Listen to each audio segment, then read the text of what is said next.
Right. Can you touch on a little bit your trading journey and kind of how long it took you to figure things out? And, we've seen it many times. A lot of traders struggle for many years to find their process.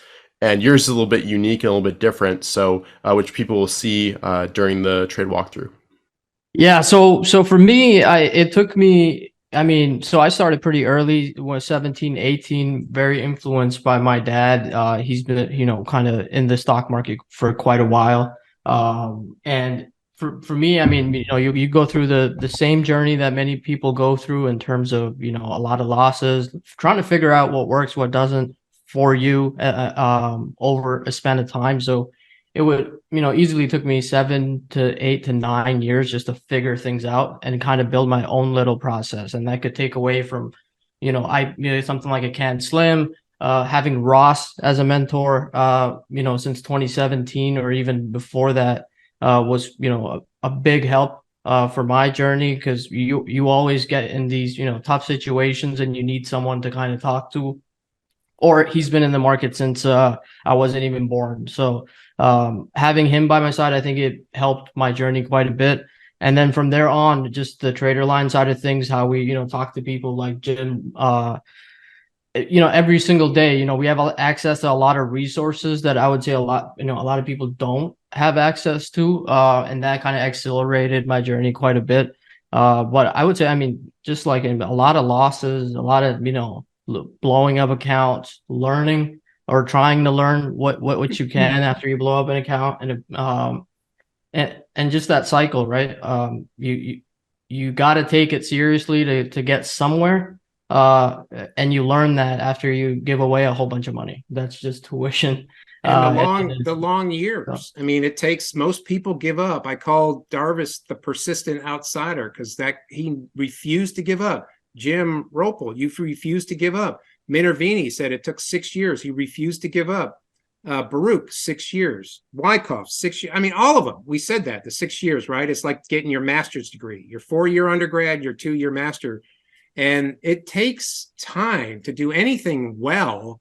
You got to put in the hours, the time, the sweat, and the bad stuff, and all that other kind of stuff. So, and here it is again, another, it's, I see these people on Twitter. Oh, I just started 3 months ago. I'm making $1 million.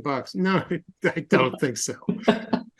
Or you may have, but you may turn into the one-hit wonder and we'll never see you again. So anyway, that's great. I love that. So let's go through Livongo, because this was you had a big year in 2020, I understand. And this was a massive part because you went in big on this one, right?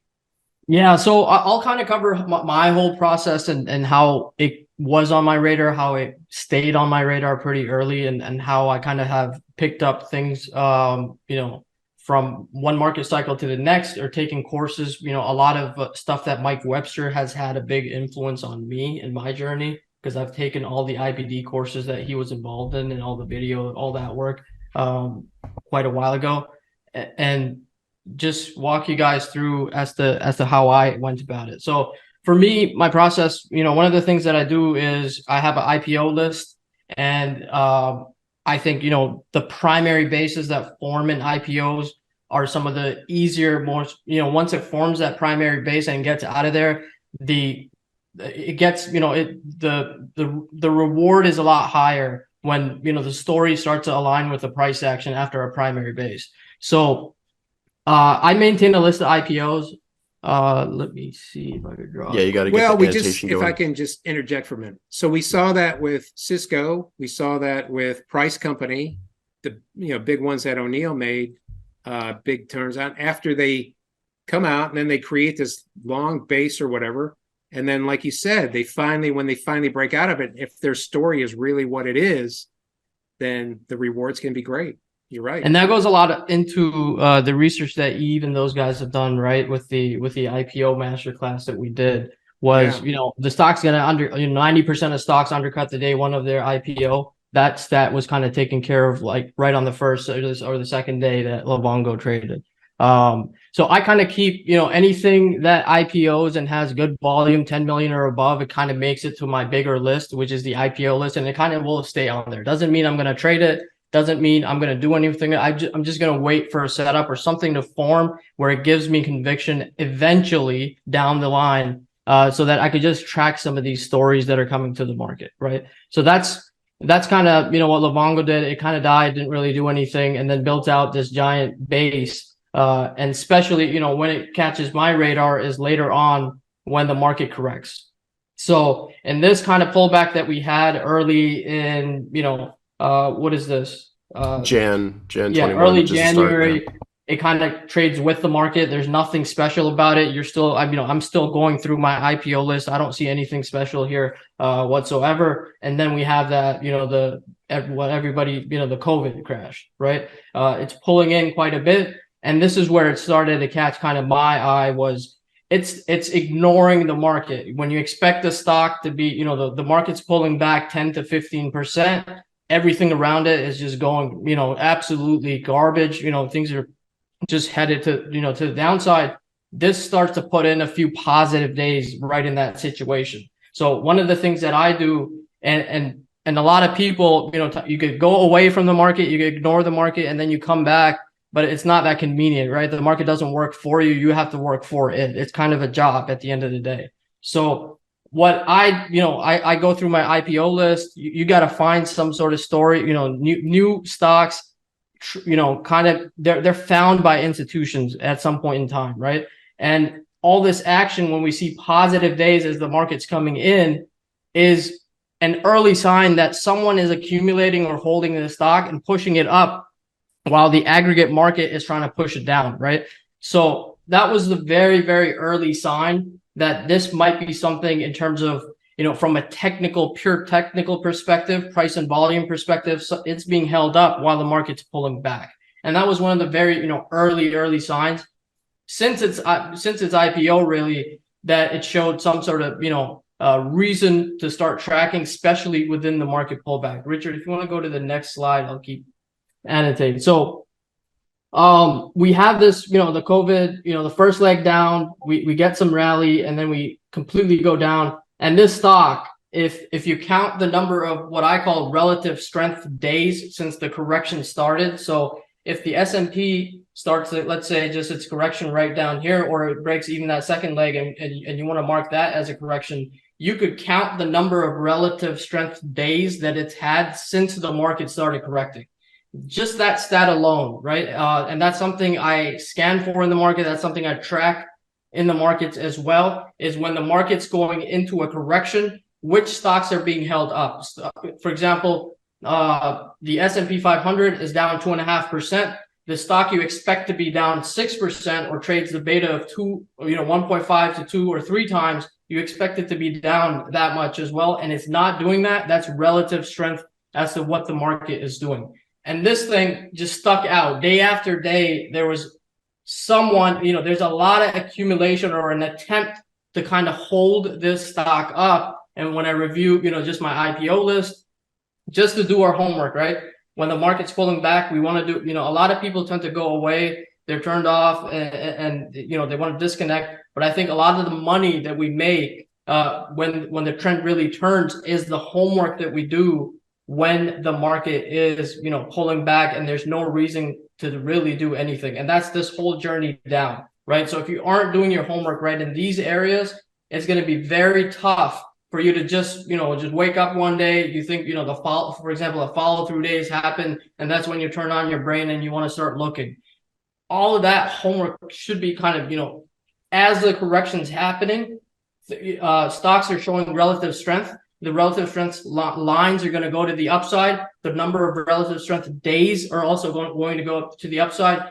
All of that is telling you that there's something or someone out there that wants to support this action or support this stock or accumulate this stock, even though the general market is in a correction, right? It doesn't mean that we buy it. It doesn't mean that we buy it over here. It doesn't mean we buy it over here. We wait for the market to turn, right? We wait for the market to turn, come out of a correction so that we can then act on stocks that we've been closely tracking, and the ones that have been showing, the strength throughout the correction, so that when the pressure lifts, right, the market's about ready to turn and go, these things are going to fly off and be the first ones up. And we saw that a lot in the China stocks, PDD, SE, Teledoc, you name it, pretty much, all of these software, related names were up.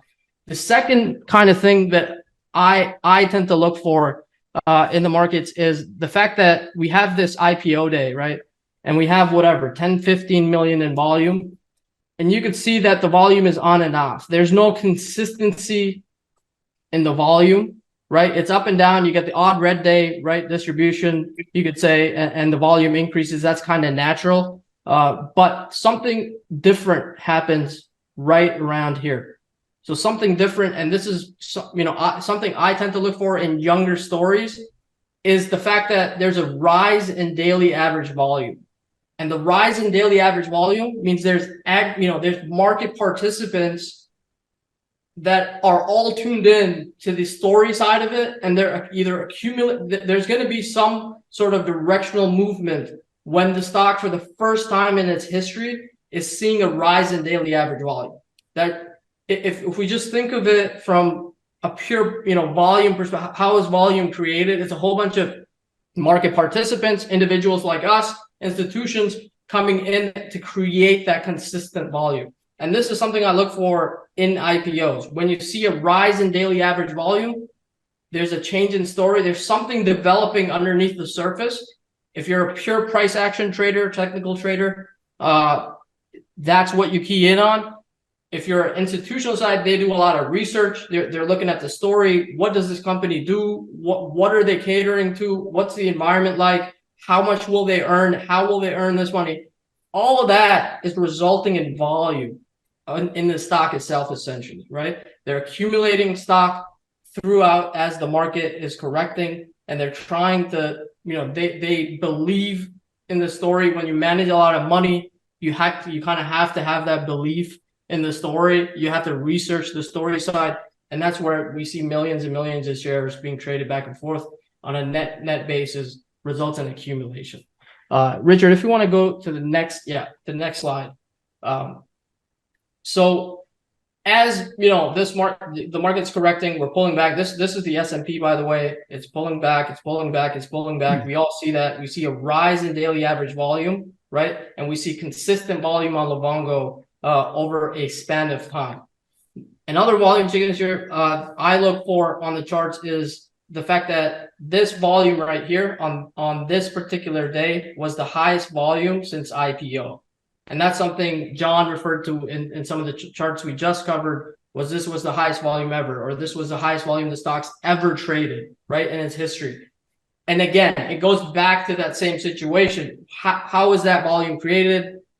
Someone's, there's a change in story, there's a change in the fundamentals of the company, there's a change in something with that stock that's causing this highest volume since IPO or highest volume ever, which could be the highest volume in the stock's history, that's showing up on the charts as a signature at the end of the day.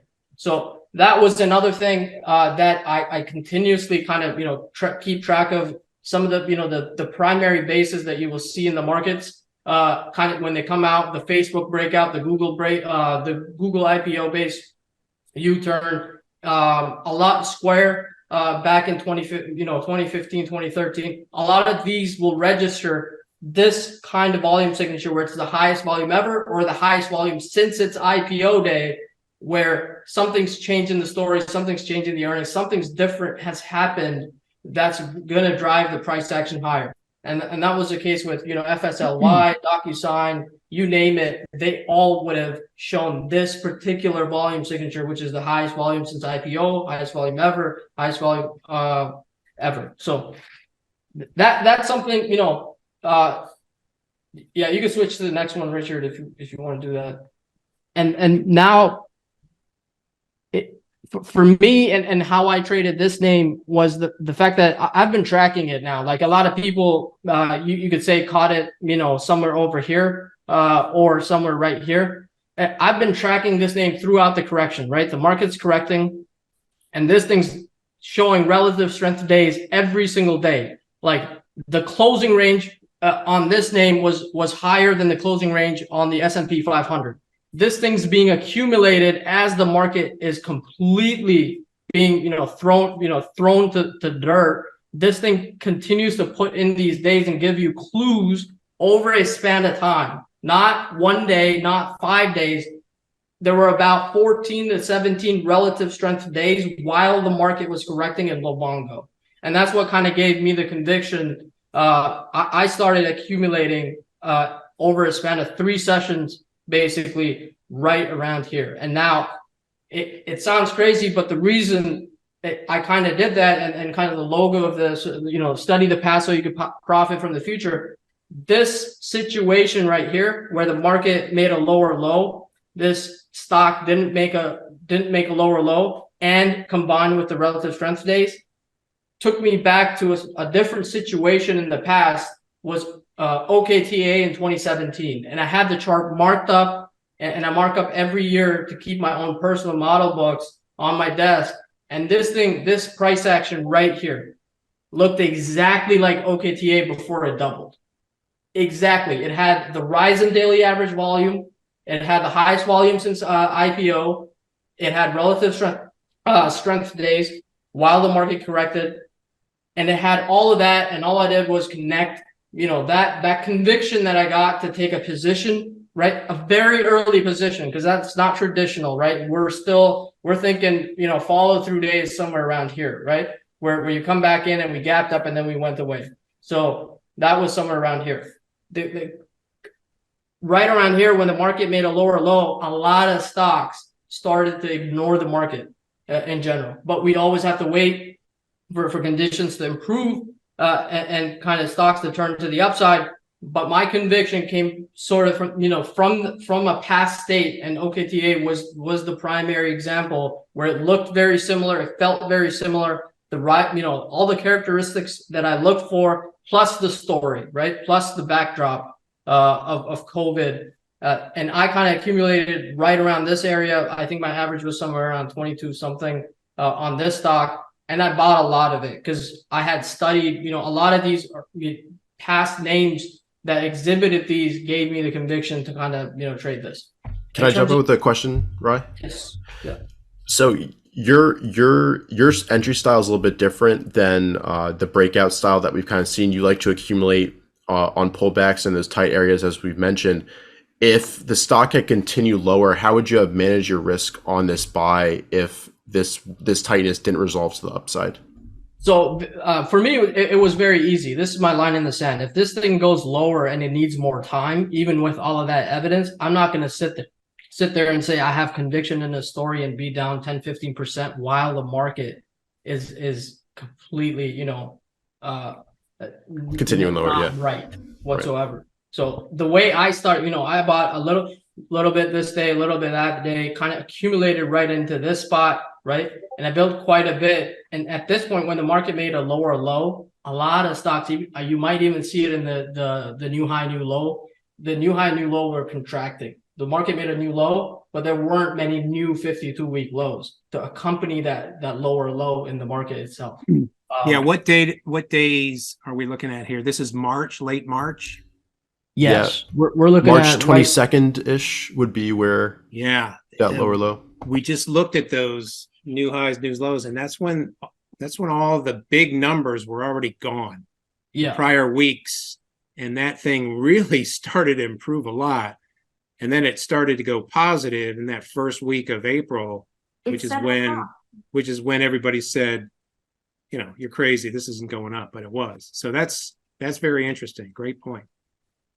So, I mean, that's where, it kind of, and I would say 2020, 2021, things were, if you were early somewhere around here, right, even this area or this area, and you did all your homework, what I'm trying to emphasize is that you can't come in at follow through day and switch on your computer and say, okay, what's going on the past couple of, weeks, and I'll try to figure it out. I think a lot of the work that we need to be doing has to be while the market's correcting for us to even have a chance to catch any portion of this.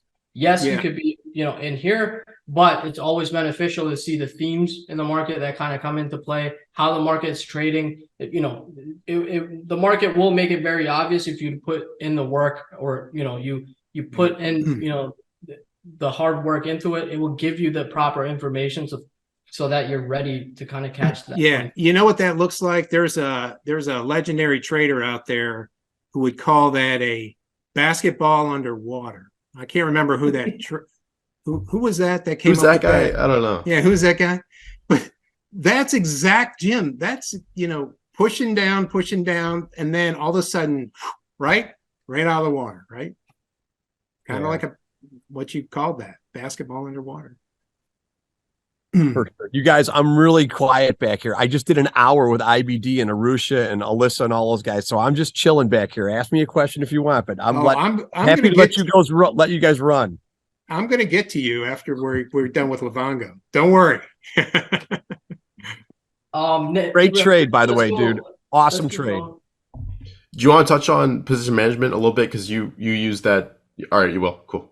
Yeah. So, I mean, this one made it really easy throughout the journey, and really held the 21 day. There was I have a sell rule of 2 closes below the 21 day for me to sell a portion of it. And this one never did that. It never closed 2 days below the 21 day. That's, again, I think it's a Mike Webster rule. It's not my rule. I kind of picked it from him. And this thing never closed like below. Let me ask a question then while you're talking that. So 2 days below the 21, does volume play into any of that? Because the volume there was pretty low. Are you looking at, if it closes 2 days below 21, but volume is heavy, pretty well, what if it's less than average? Would you give it some more room, or you just go, nope, 2 days under 21, I'm selling part of it? It kind of depends on the angle that it comes in at. If we're coming off of here and we go day one and day two, it's coming in sharp, right? And there's a lot of distribution to accompany that. At that point, I would assess and sell a little bit. The fact that the way it came in to this, right, a few days, kind of stair stepping down, and then it gets supported into the close. Something Ross has drilled into my head is when you have a position, you've done all the right things, you're up, the 21 days above your average price or your cost, wait till the end of the day. Wait for the market to tell you that it's going to kick you out, right? It's going to put you to the side. Yes, you will lose a little bit more, but in the grand scheme of things, that, whatever you're about to sell could, double and then some from there as well. So just be patient with that kind of. So that's something that he's put into my head is, I tend to wait till end of day. I want to see how it closes. Unless, if we're looking at, somewhere over here and we see a single candle down, yeah, I'm going to get cautious at that point, right? On a closing basis. But if it's a stair step down into the 20, very, deliberate kind of action, like very nice, and it closes with a good closing range here, positive on the day here, and, a greater than 50% DCR on this day, I'm holding this thing and I'll see how it goes.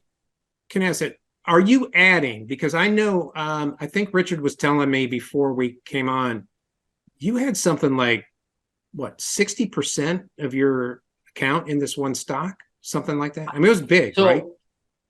So in this one, throughout the correction, it's just my whole conviction. I had a blueprint in OKTA. I had a it looked exactly the same to me. The story side of it and all of that is fine, but I had a 55%, which I put 55% of my account into this over a span of 3.5 days, and I just bought bits and pieces, tracked it closely, and then the market made a lower low. Many stocks didn't make a higher low or a lower low with the market, and that was kind of a back of the head Stan Weinstein kind of thing where he talks about that quite a bit. Ross talks about it quite a bit, and OKTA. I had the exact same blueprint for me on that stock, and it just gave me that conviction to kind of have that kind of hold it very early, and I kind of held the whole position all the way. That's great. I mean, that reminds me of Darvis in Texas Instruments, 50% in an account. He said, man, this thing blew off that box and I had conviction in it and I'm going for it. And he did. It's and I keep saying this, the Stanley Druckenmiller great quote is, when you have tremendous conviction, go for the jugular, and O'Neill did it. Jim, how many times did O'Neill do it? Geez, all the time, right? And he always used those precedences. We've seen this throughout the whole course. That's great that you use that precedent. You have it right there because they do repeat itself. And that was from what, 2017, 15? Yeah, 2017, OKTA, same primary base, same increase in daily average volume, same when the market was kind of correcting in that December, same kind of, pattern. It held around. I'm big into whole number bases, and in terms of if it holds, like Livongo held the 20 area definitively, right? When it came back in right there. So this whole, it kind of halted its decline right around that 20. OKTA halted its decline right around 25, right? Yeah. So they were very similar in terms of structure, price structure, and the primary base. Wow. Structure. Hey, that's knowing your history, man. Having the precedent right there and just following it. So yeah, and awesome. In terms of selling it, like Jim or John, you said it, when they announced I still remember I woke up, checked the news, they had a takeover or some bid from Teledoc. I said, this is kind of an area I don't like. When I don't know what I'm doing, I just sold the whole thing. I just said, I'm out of it, pre-market, just sold all of my shares, and I'm done with it. We'll look for another Livongo. Well, I keep saying that's the greatest sell signal ever. When the market gives you the sell signal, some big guy just bought the whole thing, and there's the price. It's like, okay, I'm done. It's like, Darvis did that with E.L. Bruce. Remember? He had it, and he wouldn't sell it, and then they delisted it because there were so many short sellers in it. He goes, I'm just going to hold it till somebody offers me something really way up here. And they did, 171, and I'll take it. So when it's offered and the market gives you the sell signal, that's awesome. And here's a whole run too. Yeah. Yeah. So here's some good stats on this for you. Yeah. You were just talking about this. Yeah. I mean, this kind of gives you, again, the holistic. Richard, keep it zoomed out, I would say. I just want to cover just the key points that I feel are, will allow many to just the importance of, I guess, tracking stocks, right? When you make a trade or you accumulate a position, that's based on the homework that you've done. And that's to the left side of where you're buying, right? And when you're doing that, that's to the left of this. So when it's building that, it's giving you whatever, there were many relative strength days here. If you go and count, it was, and can you define a relative strength day again? Sorry, Jim, or did somebody else have a question? But can you define RS day again, just for everybody? So RS day is the market's down, let's say 2%, and the stock that, at the very basics, it has a beta of 1.5 or more, is supposed to be down a lot more, and it isn't, right? It's not correlating its decline as to how it's correlated its decline in the past. It's not doing that, and it's trying to buck the market's trend and change its character at the same time. That shows in a relative strength today. And if you count the number of days that were here, it was, I think, about 58% of the time, Livongo ignored its market decline, ignored the market decline, and had a relative strength day during this correction, right here. And that was the same thing with Zoom. That was the same thing with DocuSign. We have countless charts, Richard, when we did the whole study. On average, it was 62%. The leaders of the 2020 cycle that doubled, and then some, had relative strength 60% of the time, relative strength days during the correction. So that's a very simple way of tracking what might, go up once the market's in an uptrend. So. Yeah, wow, Jake. That's a great walkthrough. And then that you have down here contribution to year-to-date gains of 284%, right? So yeah, so for me, I mean, this was really like a dream. This doesn't happen every day, or probably won't happen in the rest of my trading. It's gonna happen again. No, it's gonna happen again. If you do all this homework, you just gotta be patient and wait for the right time. You're gonna get, and look how young you are. You're gonna have tons of these. Yeah, like these ones. I mean, this one was like over 500%. That might not have. I mean, I'm just saying this was like the perfect trade for me. I couldn't have done any better on this in terms of buy, and then you get the takeover and you sell it. Yeah, it was really, really. Yeah, like I said, Oliver and Matt both had 400% gains on this. I wasn't that high, but I was in it, and that's just a great analogy. And I loved how you use a precedent from history to follow the chart, because O'Neill did that so many times, and we read all of his examples as we went through all the decades here. That's great. Richard, if you want to pull up OKTA, I just want to show that because it's so similar. Yeah, let me get that up here. Give me one sec. It's so similar in terms of like 2017 to December, January. If you want to go back in time.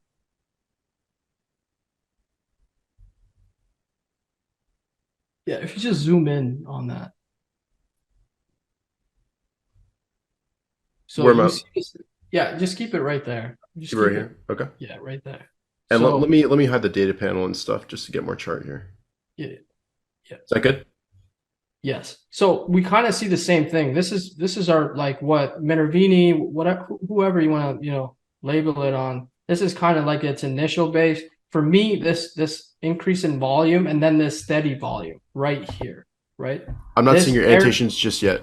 Just letting you know. Yeah. Annotations here. Up. Here. There we go. You see them now, yeah? Yep. It's for me, it was just this, like this increase in daily average volume. This area to me just looks so similar to Livongo, where this was a IPO. Yeah. Daily average volume increases. This thing holds 25. This thing, because I missed this OKTA because when I was studying the whole software run back in 2017, like the very early softwares, they had an increase in daily average volume, and this thing held, this area held 25, and Livongo was right around that 20. And this thing, if you just go to the right, will keep going. Had an incredible run from there. And we're talking like right here, and the market was pulling in. Same thing, relative strength data strategy. It tried to break out here, and there was a bad market. So I went to, I do a lot of like the smaller time frames to see what the market was doing that day, what the stock did. Well, it was due to the market. Okay, that's fine. It really get the nitty gritty details of that, and then this thing was very similar, and I missed this whole thing. And that was kind of part of studying that and then bringing it back. It will benefit you at some point in time. You won't even know when.